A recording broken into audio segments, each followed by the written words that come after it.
Isang hindi pa nakikilalang lalaki ang natagpuang palutang-lutang sa Pantal River sa Dagupan City. Tutukan sa ulat ni King Guevara.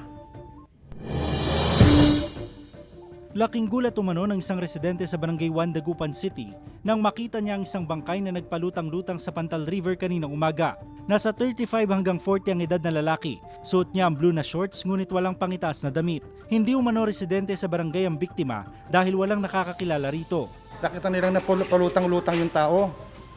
Agad nilang ni-report ito sa barangay. Hindi pa tukoy ng Dagupan City Police kung ano ang naging sanhi ng pagkamatay na lalaki. Unidentified pa yung victim natin pero nagkakandak pa rin tayo ng follow-up investigation. Saka i-request namin sa SOCO for fingerprinting for possible identification. Dinala muna sa punerarya ang labi na lalaki habang inaalam pa ang pagkakakilanlan nito. Sa mga nawawalan ng kaanak, maaaring makipag-ugnayan sa himpilan ng pulisya sa syudad. Kasama si Daryl Peralta, King Guevara, Balitang Amyanan.